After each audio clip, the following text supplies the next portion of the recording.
Welcome to my channel Chemistry with DNA. I am Naman Ahmed and today we are going to discuss the importance of empirical and molecular formula. So what is empirical formula and molecular formula? Empirical formula is nothing, just the simplest whole number ratio of atoms. The simplest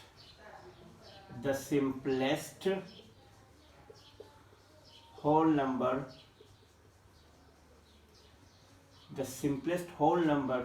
ratio of atoms present in a compound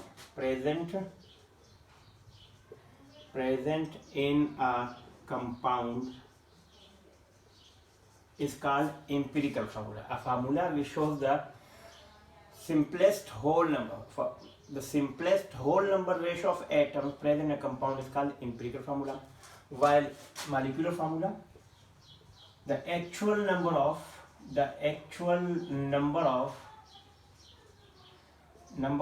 atoms present in a compound is called molecular formula.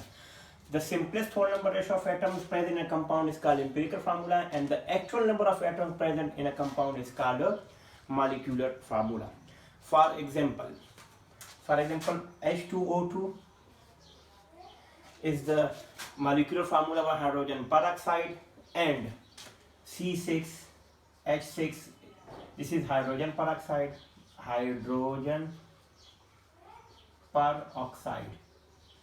Molecular formula of hydrogen peroxide is H2O2, and benzene, the molecular formula of benzene is C6H6. Now, because in this formula you can see two atoms of hydrogen are present, two atoms of oxygen are present, and collectively we can say it is the actual number of atoms present in compound. So this is also in benzene 6 carbon atoms and 6 hydrogen atoms are combined. So we can say that these two are the molecular formula. Now what is the common in these two things? अगर हम इनमें से common निकाल दे तो हम कह सकते हैं इन दोनों में से, अगर H2O2 में से हम 2 को कॉमन निकाल दें तो रिमेनिंग इसका क्या बच जाएगा? CH. This CH is called empirical formula, क्योंकि ये सिंपलेस्ट होल नंबर रेशो है. इसी तरह इसमें से अगर हम C6H6 में से अगर हम 6 कॉमन निकाल दें, sorry this is not CH, this is HO, क्योंकि इन दोनों में से अगर हम H और O को निकाल दें, 2 को निकाल दें तो पीछे क्या बच जाएगा? H और O. और यहाँ से अगर C6 और H6 में से 6 कॉमन निकाल दें तो इसमें से क्या बच जाएगा? CH. तो ये CH and HO is the empirical formula of H2O2 and C6H6 are benzene. यानी हाइड्रोजन पेरोक्साइड का जो empirical formula होगा that is HO, and benzene का जो empirical formula होगा that will be CH. So molecular formula shows the actual number of atoms present in a compound, and molecular formula shows the simplest whole number ratio of atoms present in a compound. So these are the two important definitions. Now there are some important points. Let me discuss these important points.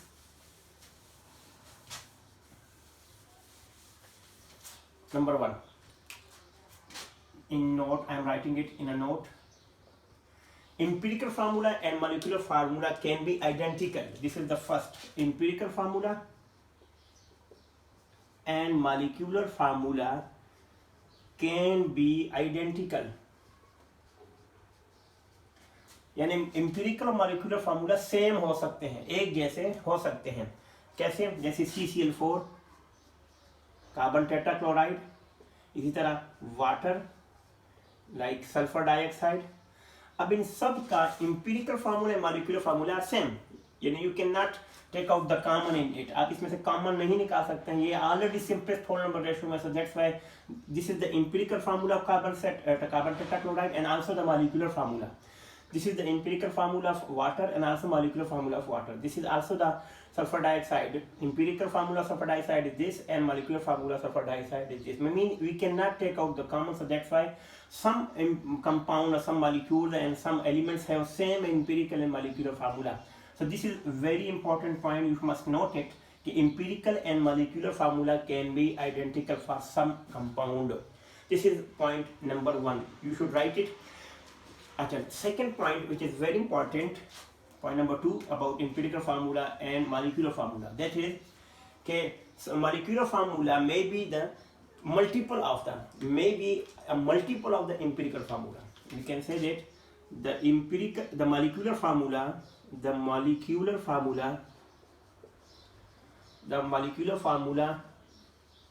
may be a multiple of empirical formula.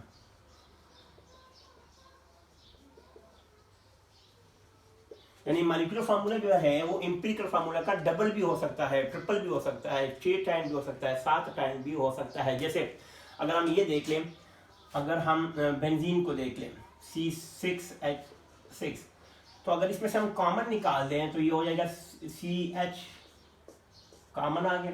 ये empirical formula है, this is empirical formula, this is molecular formula. तो आप ये देख सकते हैं कि CH, यहाँ पे CH, इसका मतलब क्या है कि CH एम्पिरिकल फार्मूला है, इसका 6 टाइम्स जो है वो इसका मॉलिक्यूलर फार्मूला होगा। यानी मॉलिक्यूलर फार्मूला में भी मल्टीपल ऑफ एम्पिरिकल, अगर इस एम्पिरिकल फार्मूला को हम 6 से मल्टीप्लाई कर लें तो ये 6 टाइम्स बन जाएगा इसका। यानी बेंजीन जो है ना, this is 6 times of the empirical formula. आप ये भी कह सकते हैं कि मॉलिक्यूलर फार्मूला में भी multiple of the empirical formula. तो कितने मल्टीपल? 6 टाइम, 3 टाइम, इस तरह हर एक डिजिट्स मुख्तलिफ बढ़ सकता है। This is 1। और जिस तरह अगर हम H2O की एग्जांपल, H2O2 एग्जांपल दे दें, आप देखिए इसमें से जब हम कॉमन निकालेंगे तो आ जाएगा HO2, कॉमन आ गया इसमें। तो ये एम्पिरिकल फार्मूला है, HO is the empirical formula and H2O2 is the molecular formula. अब you can say that the molecular formula में be multiple of molecular formula है ना, ये एम्पिरिकल फार्मूला का मल्टीपल है, 2 times. This is 2 times, CH is the 6 times multiple of benzene and HO is the 2 times multiple of hydrogen peroxide. This is the empirical formula, this is molecular formula. आप इसमें से जब निकालेंगे तो ये हो सकता है जी। ये दो पॉइंट इसके बहुत इंपॉर्टेंट। अब इसके छोटे से एक फार्मूले पे आते हैं, जो फार्मूला छोटा सा एक फार्मूला है जो कि बहुत ही ज़रूरी है। आपके बुक में भी लिखा होगा, डिटेल में जब आप जाएंगे इस पर लिखा हुआ है कि मॉलिक्यूलर फार्मूला को मालूम करने का फार्मूला क्या है इसका। What is the formula? Molecular formula is equal to n into empirical formula.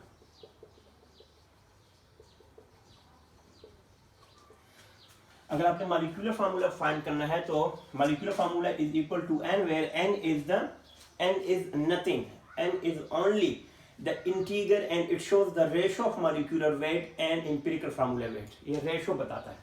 अगर हम इसी को अगर हमें n मालूम करना हो तो एक और फार्मूला भी आ जाएगा, n is equal to molecular formula divided by empirical formula.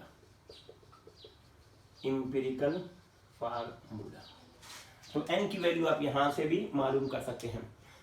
अगर मॉलिक्यूलर फार्मूला वेट भी इसको कह सकते हैं, इसको भी एम्पिरिकल फार्मूला वेट भी कह सकते हैं, इसको भी वेट कह सकते हैं, ये ले इसको भी मॉलिक्यूलर फार्मूला वेट कह सकते हैं। Empirical formula wait n into empirical formula wait, this is the simplest ratio.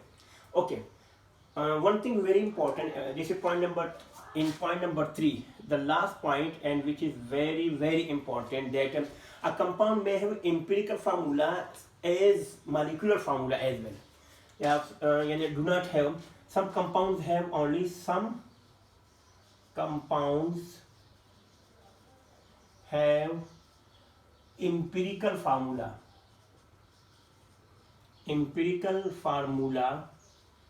but no molecular formula.